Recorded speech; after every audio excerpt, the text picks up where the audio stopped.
Antecedentes, definición y tipos de democracia.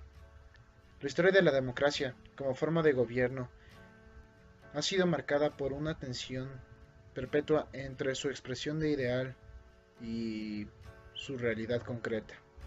Desde su nacimiento, en los estados-ciudades de la Grecia clásica se ha planteado el problema de conciliación entre la participación de los ciudadanos y la capacidad de gobierno. Alcanzó su forma más acabada en la antigua Atenas, en la época de Pericles. Las características de la democracia griega son las que más se asemejan a las de la democracia directa, en el cual el conjunto de ciudadanos participa directa y continuamente en la toma de decisiones acerca de los asuntos de la comunidad. En Atenas los ciudadanos se reunían varias veces al año, por lo mínimo 40 veces. El punto de encuentro era en Pénix, encima de esa colina, y ahí discutían los asuntos de la comunidad. La agenda de discusiones era establecida por el Comité de los 50, constituido por un Comité de los 500, representantes a la vez que el centenar que conformaban la ciudad. Diferencias. La democracia ateniense era una democracia directa, es decir, el pueblo actuaba directamente en las decisiones políticas por medio de aclamaciones. Esto era posible porque las polis griegas eran pequeñas y tenían pocos habitantes. La democracia actual se plantea de modo de que es un sistema representativo y no directo de participación política. Hoy en día es imposible adoptar un tipo de democracia directa, ya que estas conciben como un sistema de limitación y control del gobierno. Por otro lado, en la democracia ateniense, la rotación de los cargos públicos era rápida y además de estos, eran designados por sorteo. Para los atenienses, la democracia era una forma posible y efectiva de gobierno. Es decir, que la democracia podía ser puesta en práctica. Democracia como gobierno del pueblo. La palabra democracia proviene de dos vocablos griegos, el cual son demos, que significa pueblo, y kratos, que significa gobierno, lo que etimológicamente significa el gobierno del pueblo.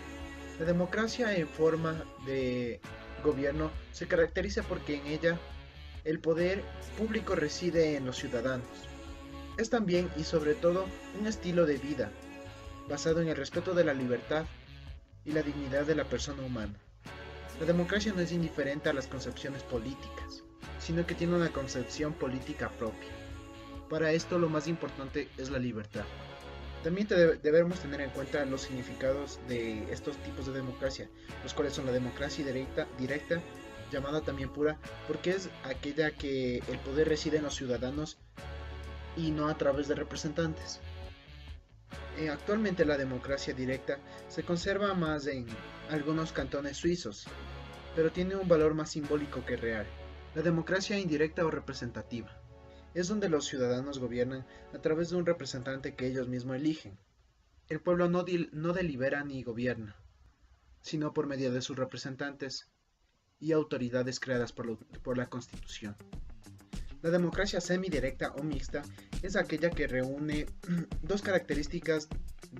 varias características de los antes mencionado democracia directa y la democracia indirecta, tales como que se combina ciertas formas de democracia,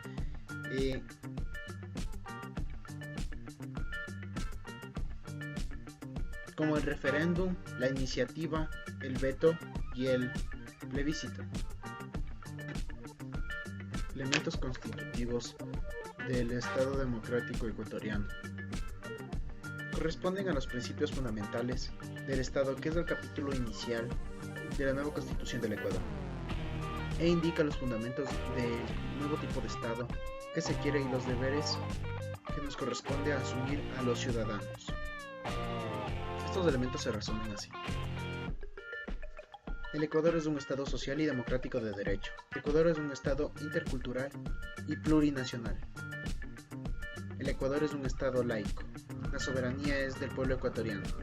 Los recursos naturales no renovables son propiedad exclusiva del Estado.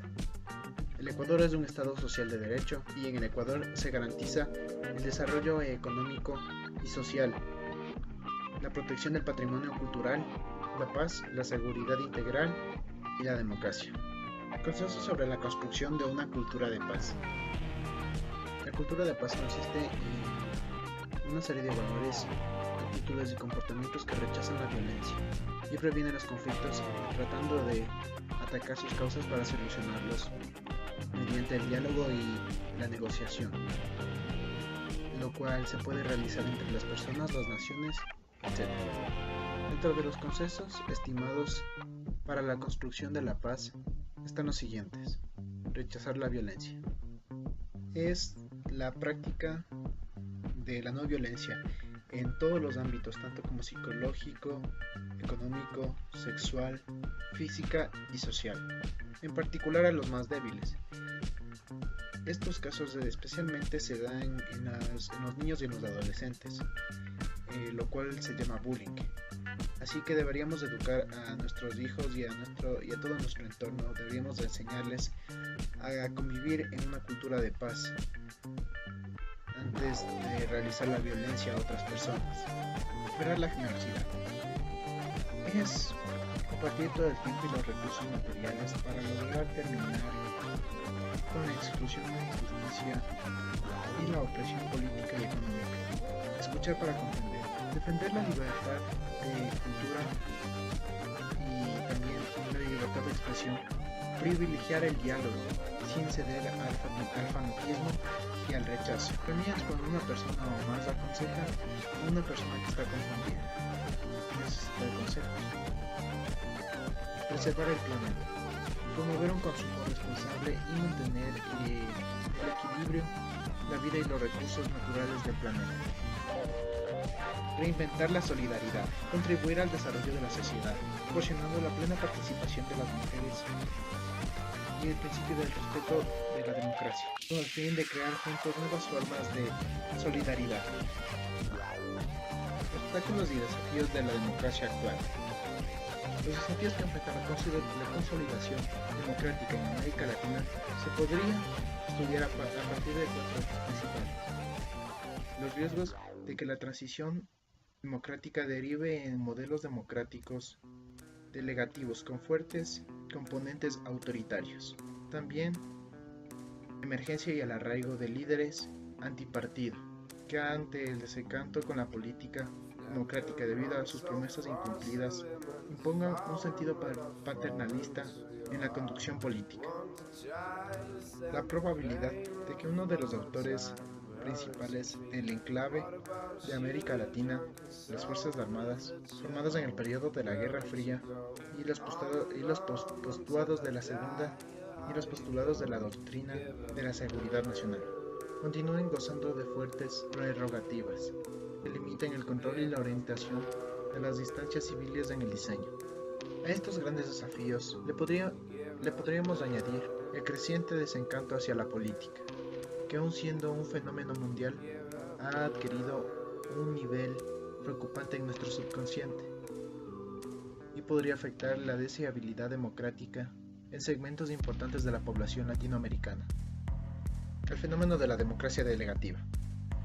Debemos entender que la democracia delegativa se trata de una concepción y práctica del poder político que es democrático, porque surge en las elecciones razonables, libres y competitivas. Este tipo de democracia tiene sus riesgos.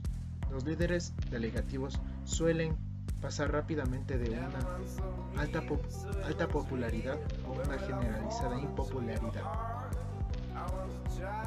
Democracia formal y democracia sustantiva. La democracia formal solo es para los amigos de la burguesía, no para el pueblo dispuesto a cambiar la sociedad estructural, específicamente en la acción que Salvador Andele, por ejemplo, pagó muy caro, con su propia muerte. La democracia sustantiva. La democracia sustancial se centra en el listado de los fines como la igualdad, considerando irrelevante el modo como se adoptan los medios para alcanzarlos. Por lo tanto, este es un gobierno para el pueblo.